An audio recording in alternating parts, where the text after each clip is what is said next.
저는 삼남 삼녀 중에 막내로 태어났습니다. 맨 위로 형님 둘이 태어났고요. 가운데로 누님 셋이 태어나고 제가 막내로 태어났습니다. 남존여비 문화가 강하던 그 시절에 누나들 셋이 태어나고 딸 셋이 태어나고 아들인 제가 태어났으니까 제가 집에서 사랑을 많이 받았을 것 같습니까? 못 받았을 것 같습니까? 다 그렇게 기대를 하고 말씀을 하는데 저희 아버지는 하도 엄한 분이어서 제가 아버지한테 사랑을 많이 받았나? 이런 생각이 들기도 합니다. 그런데 또 저희 어머님은 너무너무 어진 분이고 자비로운 분이어서 어머님께는 사랑을 제가 많이 받았습니다. 그런데 제 기억이 맞다면요. 제가 가장 오래된 기억은 4살 때쯤 되었을 때 일입니다. 만 4살쯤 되었을 때 일인데 제가 그때까지 엄마의 젖을 먹었다는 사실이 아닙니까? 요즘 보통 아기들 젖을 떼면 몇 개월 때 뗍니까? 한 달이요? 너무 모진 거 아닙니까? 보통 한 6개월 때 뗍니까? 네, 보통 그러죠. 그래서 저는 만 4살 때까지 젖을 먹었습니다. 그런데 이제 추운 겨울에 저희 어머님이 몸살 감기로 끙끙 앓으시면서 방 아랫목에 이불을 덮고 누워 계시는데 저는 그런 엄마에게 엄마 젖을 달라고 찌근덕거렸습니다. 그랬더니 그렇게 인자하시던 저희 어머니가 저의 볼기를 한 대 때렸습니다. 손바닥으로요. 저는 차짓한 이 다우다 이불 위로 막 기어서 도망가면서 저 방구석으로 가가지고 서러워서 얼마나 엉엉 울었는지 모릅니다. 그것이 제가 저희 어머님께 처음이자 마지막으로 맞은 일입니다. 지금 생각해보면 너무너무 철이 없었던 것 같아요. 아무리 어리기는 하지만 엄마가 감기몸살로 끙끙 앓고 누워 계신데 젖달라고 칭을 댔으니까 제가 생각해도 참 철딱선이었고 부끄럽기 짝이 없는 가장 오래된 기억입니다. 그런데 이렇게 철딱선이 없는 사람들의 이야기가 성경에도 나옵니다. 물론 저처럼 젖달라고 하는 사람들 이야기는 아니고 예수님의 제자들 이야기입니다. 예수님은 때가 차서 이제 예루살렘으로 올라가는 길이었습니다. 무슨 때가 된 것입니까? 십자가를 지실 때가 된 거죠. 그래서 예루살렘으로 올라가시는 것입니다. 그래서 예수님이 제자들에게 비장한 마음으로 이런 말씀을 하셨습니다. 마가복음 10장 33절 34절인데요. 다 같이 읽어봅시다. 시작. 보라 우리가 예루살렘에 올라가느니 인자가 대제사장들과 서기관들에게 넘기오매 저희가 죽이기로 결단하고 이방인들에게 넘겨주겠고 그들은 능욕하며 침뱉으며 채찍질하고 죽일 것이니 저는 3일 만에 살아나리라 하시니라. 아멘. 이런 예수님의 순한 예고는 벌써 세 번째입니다. 맨 첫 번째 마가복음 8장 31절에 이렇게 말하고 있습니다. 인자가 많은 고난을 받고 장로들과 대제사장들과 서기관들에게 버림받으여 죽임을 당하고 사흘 만에 살아날 것을 비로소 저희에게 가르치시되 이렇게 말씀하죠. 그리고 마가복음 9장 31절에 또 이렇게 말합니다. 이는 제자들을 가르치며 또 인자가 사람들의 손에 넘겨 죽임을 당하고 죽은 지 3일 만에 살아나리라는 것을 말씀하시는 연고더라. 이렇게 말씀을 하세요. 이렇게 예수님이 직접적으로 예수님의 고난과 죽음을 3번씩이나 말씀을 한다면 아무리 둔한 사람이라도 좀 숙연해지고 지금 가는 길이 어떤 길인지 알아들어야 되는 것 아닙니까? 그런데 제자들은 알아듣지 못하고 있습니다. 왜 그럴까요? 확증 편향증 때문입니다. 확증 편향에 사로잡혀 있다는 거예요. 즉 자기가 믿고 싶은 것만 믿는 것, 이걸 확증 편향이라고 그러잖아요. 이런 사람들로 되어 있는 거예요. 구체적으로 말해서 예수님은 십자가에 못 박혀 죽음으로 왕이 되실 분인데 죽음으로써 부활하시고 왕이 되실 분인데 영적인 왕입니다. 그런데 제자들은 정치적이고 군사적이고 경제적인 파워를 가진 세속 왕이 되어서 자기들에게 주단을 깔아줄 거라고 생각을 하고 굳게 믿고 있는 것입니다. 그래서 아무리 고난과 죽음을 말씀하셔도 그럴 리가 없어. 이 예수님께 가까이 있으면 우리는 한 자리 해먹는 거야 하면서 전혀 다른 머릿속에서 조작해낸 예수님 하나님을 믿고 있다는 말입니다. 우리가 신앙생활할 때 조심해야 될 것이 이런 거예요. 우리가 성경을 읽지 않고 듣지 않고 공부하지 않고 모르고 교회를 다니면 다닐수록 그 사람은 성경에 계시던 예수님이 아니라 조작해낸 예수님을 믿을 수밖에 없습니다. 우리가 흔히 성경에 계시던 예수님을 믿는다 이런 것을 계시 의존적 신앙이라 이렇게 말을 하는데 하나님의 계시인 성경 말씀을 모르면 떠도는 이야기를 듣고 내지는 인터넷 의존적 신앙을 가질 수밖에 없다는 말이죠. 그래서 소경 문구리 잡기식 신앙생활을 하는 것입니다. 그래서 우리는 자꾸 듣고 읽고 공부하고 말씀을 드려야 될 필요가 있습니다. 저와 여러분들이 그렇게 말씀을 가까이 함으로 계시 의존적 신앙을 갖는 사람이 되기를 예수님의 이름으로 축복합니다. 예수님은 이렇게 고난을 알아듣지 못하는 제자들이 있었는데 이 제자들 가운데 12제자도 있고 많은 제자도 있잖아요. 세베대 아들 야고보와 요한이 어느 날 예수님을 찾아와서 이렇게 말합니다. 선생님, 무엇이든지 우리가 구하는 바를 저희들에게 주십시오. 이렇게 요구를 하는 것입니다.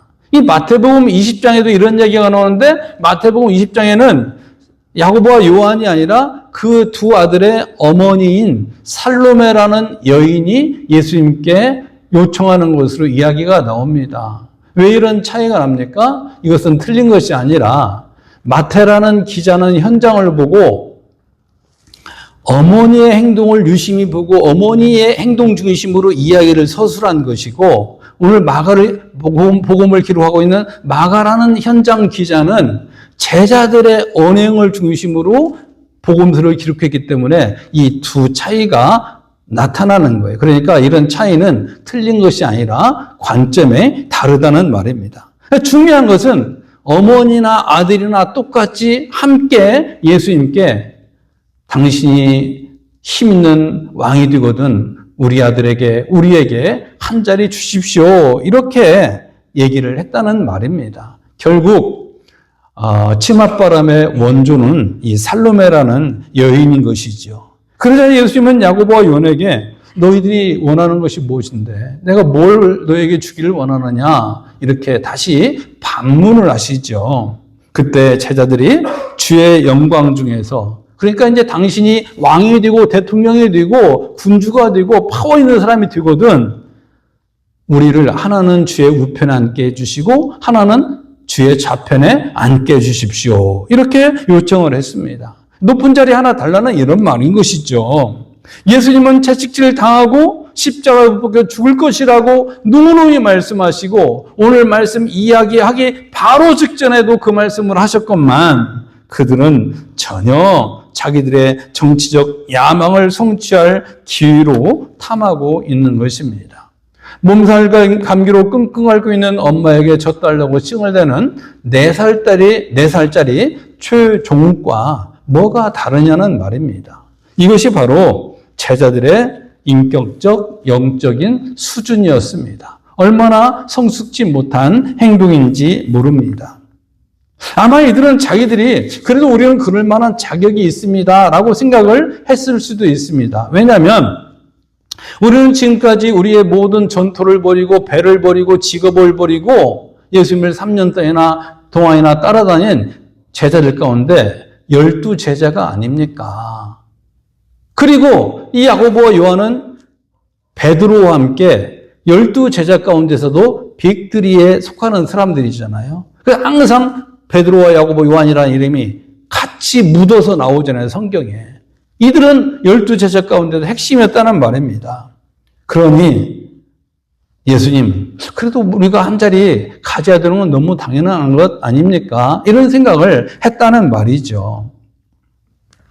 또 두 번째 이유는 뭐냐면 초대교회 전승에 의하면 야고보와 요한의 어머니 살로메와 그 예수님의 어머니 마리아는 자매지간이라고 합니다. 이 말이 맞다면 우리가 남이 아니지 않습니까? 그러니 한 자리 주십시오. 어떤 혈연 관계를 이용해서 먼저 한 자리를 부탁하는 이런 자격이 있다고 생각했을 수도 있습니다. 세 번째 이유가 한 가지 추론해 볼 수 있는 것은 이들은 늘 12제자 가운데 베드로와 함께 묶어서 빅들이로 불리는 사람 아니었습니까? 빅들이로 불리는데 항상 우리도 그렇게 부르지만은 베드로가 항상 수석이었습니다. 머리였다고요. 모든 일이 있으면 베드로가 앞장서 가지고 이러쿵저러쿵 말을 하고 항상 그렇게 말하잖아요. 그러니 지금까지는 우리가 베드로에게 밀렸지만 그래도 앞으로 이제 우리 예수님이 왕이 되는 그때는 우리가 베드로한테 밀릴 필요가 뭐가 있냐, 꿀릴 필요가 뭐가 있냐, 이런 경쟁심이 있었을 수도 있습니다. 그러나 설령 그들이 빅3 중에 한 사람이고 예수님과 혈연 관계라면 더더구나 예수님의 그 고난과 십자가에 대해서 더 잘 이해를 하고 동정을 하고 위로를 해야 되고 동참을 해야 되는 것 아니겠습니까? 또 베드로를 견제하고 싶은 마음에 설령 있다 손치더라도 십자가 죽음을 말씀하시는 그 예수님 앞에서 자기들의 정치적 야망을 출세를 꿈꾸고 있다는 것이 얼마나 철없는 사람들입니까? 그런데 이런 쟤들의 모습은 보편적 인간의 실상이라는 거예요. 아니, 특별한 사람은 그런 것이 아니라 너나 할 것 없이 모두 다 인간의 마음속에는 그런 면이 있다는 거예요. 그래서 우리가 그들을 탓할 수 없는 것은 그들보다 나은 것이 없다는 것입니다. 그들 못지않게 권력을 탐하고요. 그들 못지않게 명예와 출세를 탐하고 그들 못지않게 예수님의 말씀을 못 알아듣는다는데 전혀 그들을 탓할 자격이 없는 것입니다. 그래서 예수님은 좁은 길이 생명길이라 좁은 길을 가라 그래도 나는 그 길은 못 가겠습니다. 그래서 늘 넓은 길만 좋아하는 게 보통 사람들의 행실이 아닙니까? 돈을 사랑함이 일만항의 뿌리라고 해도 돈을 위해서라면 양심도 버리고 신앙도 버리고 수단 방법 안 가려는 것이 보통 사람들의 살아가는 방식이 아닙니까? 그래서 누가 좀 알아주지 않는다면 얼마나 병도스럽고 얼마나 유치한지 교회에서 나를 좀 알아주지 않는다 그러면 나는 교회 안 나올래. 그런 사람들도 부지기수로 많고 나는 다른 교회로 갈래. 나를 대접해주고 밥 챙겨주고 대접해주고 난 이런 교회로 갈래 하는 사람들이 널려 있습니다. 널려 있습니다. 어쩌면 여기 이 자리에서 있을지 몰라요. 과거에도 많이 있었습니다. 아니 다른 교회도 많다고 그래요. 참 너무너무 유치한 것이죠. 그러나 저와 여러분들은 예수님의 마음을 좀 더 헤아리고 그러므로 예수님을 위해서라면 고난도 감수할 줄 아는 성숙한 믿음의 사람으로 날마다 성장해 가기를 예수님의 이름으로 축복합니다. 이렇게 한 자리 달라고 요청하는 야고보와 요한에게 예수님이 뭐라고 했습니까? 38절 앞부분 읽어볼까요? 시작. 예수께서 가라사대 너희 구하는 것을 너희가 알지 못하는도다. 왜냐하면 예수님은 십자가를 지고 부활하심으로 영광을 얻을 것인데 예수님은 죽음으로 영광을 얻으실 분인데 너희들은 지금 십자가 없는 영광을 요구하는구나. 전혀 영적인 주파수를 못 맞추고 있구나. 이런 말씀인 거죠. 그 다음에 하시는 말씀은 너희가 나의 마시는 잔을 마시며 나의 받는 세례를 받을 수 있느냐 이렇게 질문을 하셨습니다. 여기서 잔과 세례라는 말은 고난을 말하는 거예요. 고난. 그러니까 너희는 영광이 아니라 나와 함께 고난을 받을 수 있느냐 이렇게 질문하신 것이죠. 근데 맑기 못 알아듣는 사오정 같은 이 두 제자는 할 수 있나이다. 또 그렇게 대답을 하고 말지요. 자기들이 지금 무슨 말을 하는지도 모르고 그 대답을 하고 있는 것입니다. 그러고 나니까 예수님이 정작 잡혀서 십자가에 못 박히고 그럴 때는 제자들이라고 했던 사람들이 다 도망가 버리고 맨날 대장 노릇하던 베드로마저도 여인 앞에서 3번이나 예수님을 부인하고 말지 않았습니까? 이렇게 대답하는 제자들에게 예수님은 너희가 나의 잔을 마시며 나의 받는 세례를 받을 것이다 라고 예언적인 말씀을 하셨습니다. 앞으로 그들에게 고난이 닥칠 것을 말씀하는 거예요. 또 예수님은 높은 자를 달라고 하는 두 자에게 내 좌우편에 앉는 것은 내가 줄 것이 아니라 누구든지 누구를 위하여 예비되었든지 그들이 얻을 것이라 이렇게 말씀했습니다. 다른 마태복음 말씀에 보면 영광의 자리는 하나님이 주신다 이렇게 표현을 하고 있죠. 그런데 너희가 나의 잔을 마시며 내가 받는 세례를 너희도 받을 것이라 했던 이 예언의 말씀은 그대로 이루어지고 말았습니다. 그래서 예수님을 찾아왔던 한 자리 요구했던 야고보도는 12사도 가운데 맨 먼저 순교를 당하는 사람이 되었고요. 같이 왔던 이 요한은 그 요한계시록을 기록한 사람이에요. 밤모습의 유배디는 늙기까지는 살았지만 밤모습의 유배디는 고난의 길을 걸었습니다. 그렇다면 순교를 당한 야고보나 유배를 당하며 마지막까지 계시를 받았던 사도 요한이 바로 그 영광의 자리에 앉지 않았을까요? 물론 이 땅에서 그들이 그 당시에 말했던 정치적이고 경제적이고 세상의 권세를 가지고 있는 높은 자리는 아니지만 하나님 나라의 영광의 자리에는 분명히 앉았을 것입니다. 왜냐하면 하나님은 성도의 피와 땀과 눈물을 기억하시고 그런 사람들을 하나님 나라의 스타로 여기는 분이기 때문에 그렇습니다. 그런 의미에서 저와 여러분의 땀과 눈물도 하나님이 기억하고 계신 줄 믿습니다. 그래서 시편 기자는 하나님은 우리의 눈물을 지어보신다 이렇게 말하고 있지 않습니까? 과연 네가 나에게 얼마나 고난을 해본 적이 있느냐? 얼마나 헌신을 해본 적이 있느냐? 내가 너의 땀과 눈물의 양을 지어본다라고 표현을 하는 것입니다. 그런데 이런 일이 있고 나서 나머지 10명의 제자가 야고보와 요한이 예수님을 찾아가지고 좌편 우편 한 자리를 달라고 했다는 이야기를 듣고 발끈했습니다. 오늘 말씀해 보면 41절에 보니까 그들이 분하였다, 분노를 나타냈다 이렇게 말하고 있습니다. 왜 이들이 이렇게 분노를 발했을까요? 다를 것이 없죠. 그들도 똑같이 야고보와 요한처럼 정치적 야망과 출세를 꿈꾸었는데 우리가 한 박자 늦었구나, 타임을 놓쳤구나, 얘들한테 자리를 빼앗겼구나, 하마터면 큰일 날 뻔했다 이런 생각이 들어서 분노를 했음이 틀림이 없습니다. 그러나 이들의 반응도 하나도 이상할 것이 없어요. 우리를 포함한 보통 사람들의 일반적인 마음이니까 말입니다. 어느 수도원에 굉장히 훌륭한 이런 수도사가 있었대요. 세상과 단절을 하면서 하나님께 기도하고 말씀을 연구하고 그런 아주 훌륭한 이런 훌륭한 수도사가 있었다고 합니다. 그러니까 어느 날 마귀가 아무리 사람들이 훌륭하다고 그런 수도사를 할지라도 내가 그를 넘어뜨려 버려야겠다. 그래서 이 수도사를 마귀가 찾아가서 시험을 했습니다. 첫 번째 던진 미끼는 무엇이냐면 돈을 던졌어요. 당신이 이렇게 한다면 많은 돈을 벌 수 있다. 그런데 그 수도사는 돈을 돌처럼 여기고 꿈쩍도 하지 않았습니다. 두 번째 던진 미끼는 뭐냐면 예쁜 여인을 데리고 가가지고 그 수도사를 미혹해서 넘어지게 만들려고 했습니다. 그랬더니 역시 예쁜 여인을 돌보듯이 꿈쩍도 하지 않았습니다. 그러자 마귀가 세 번째로 그 수도사에게 가서 이런 말을 했다고 그래요. 당신의 친구 그 누구 있지? 근데 그 사람이 이번에 추기경이 되었어. 이렇게 말을 건넸더니 그렇게 훌륭하다고 했던 성자로 불렸던 이 수도사가 발끈하며 분노를 일으킴으로 그동안 수도하고 자기 어떤 정진했던 이런 것을 바짝 뒤집어 버리고 분노를 했다는 이야기가 있습니다. 무슨 얘기겠어요?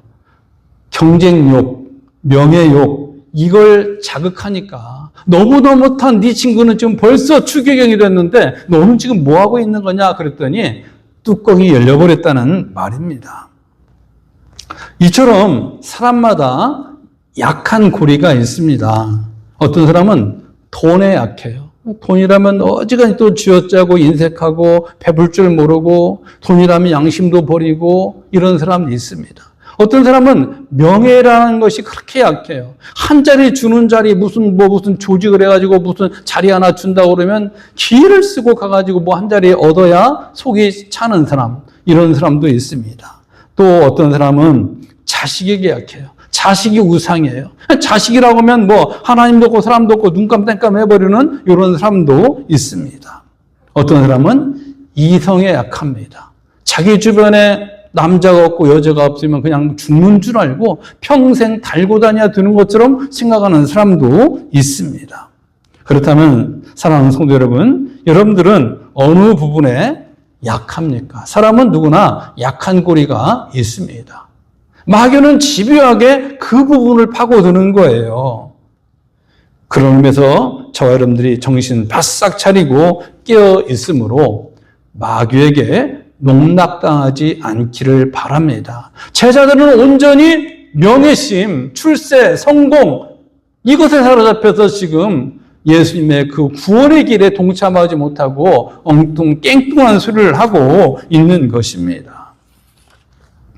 그러므로 정치적 야망으로 발끈하는 제자들에게 예수님은 이렇게 말씀하셨습니다. 약간 긴데요. 42절부터 44절까지를 같이 읽어보겠습니다. 시작. 예수께서 불러다가 이르시되 이방인의 소유 집권자들이 저희를 임으로 주관하고 그 대인들이 저희에게 권세를 부르는 줄을 너희가 알거니와 너희 중에는 그렇지 아니하니 너희 중에 누구든지 크고자 하는 자는 너희를 섬기는 자가 되고 너희 중에 누구든지 으뜸이 되고자 하는 자는 모든 사람의 종이 되어야 하리라. 아멘.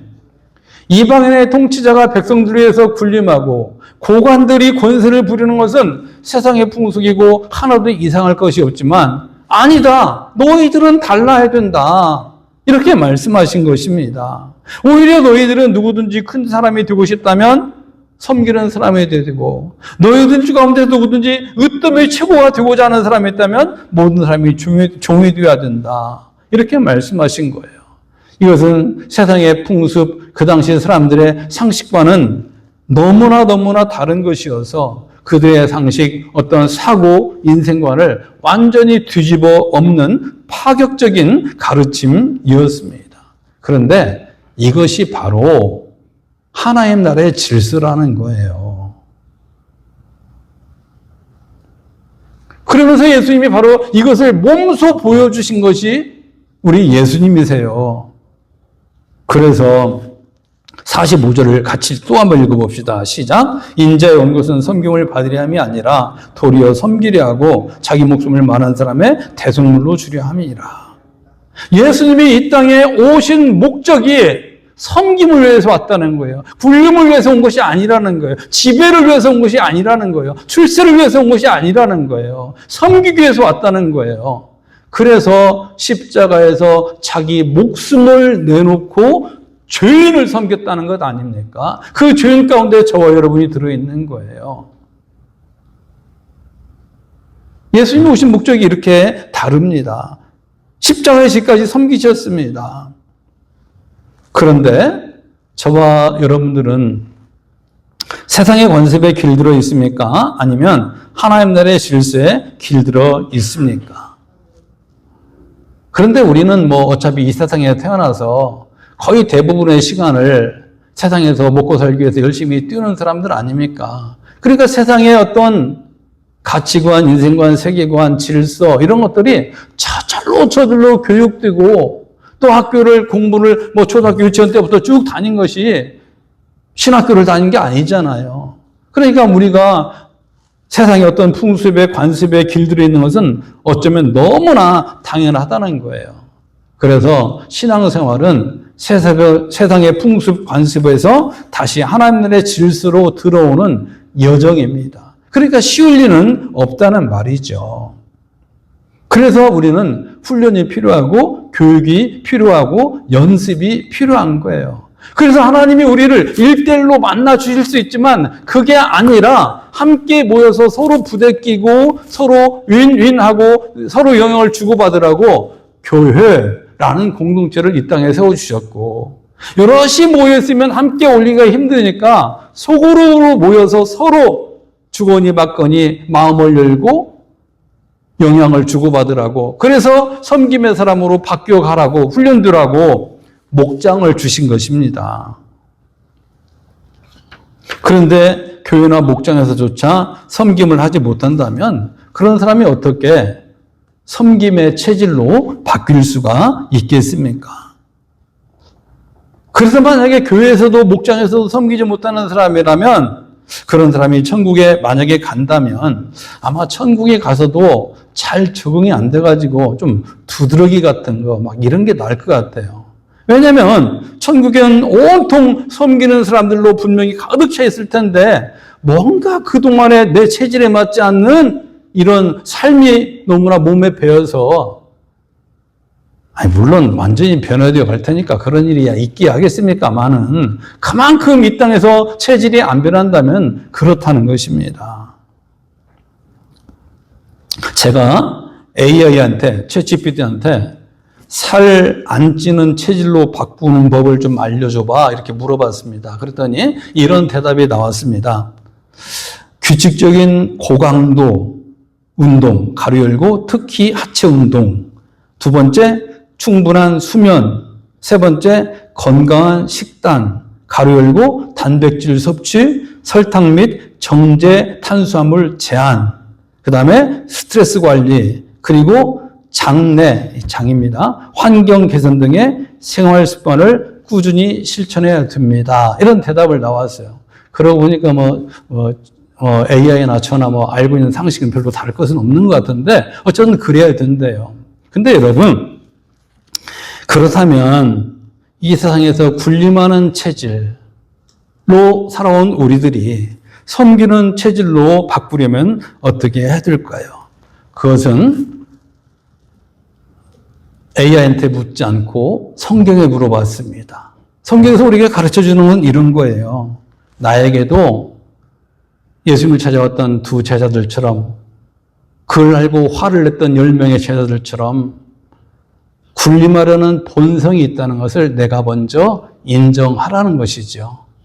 두 번째는 롤모델이 중요하다. 왜냐하면 사람은 자기가 존경하는 사람을 따르고 본받고 쫓아가기 때문이다. 그러므로 우리는 예수님을 계속 롤모델을 삼고 쫓아가야 된다는 것입니다. 그것뿐만이 아니고 세 번째, 섬기는 사람이 되게 되려고 기도해야 돼요. 왜냐하면 우리가 기도할 때 성령이 역사하고 기도의 응답이 있고, 그러므로 우리는 섬김의 사람으로 성령의 열매를 맺을 수 있기 때문입니다. 또 하나, 약한 사람을 챙기는 작은 일부터 섬김을 실천하는 것입니다. 내가 먼저 물 떠다 주고, 내가 먼저 양보하고, 이런 작은 실천들이 우리를 섬김의 체질로 바꾸는 훈련이고 연습이라는 거죠. 예수님도 이 땅에 오시는 일부터, 고난을 받는 일부터 제자들의 발을 씻다가 결국은 목숨을 내놓고 십자가를 지지 않았습니까? 자기 목숨을 내는 데까지 섬김을 실천한 것입니다. 그 예수님을 믿는 저와 여러분들은 그 예수님을 본받아서 철없는 어린아이의 모습을 버리고 섬김이 체질이 되는, 그래서 천국에서 큰 사람이 되기를 예수님의 이름으로 축원합니다.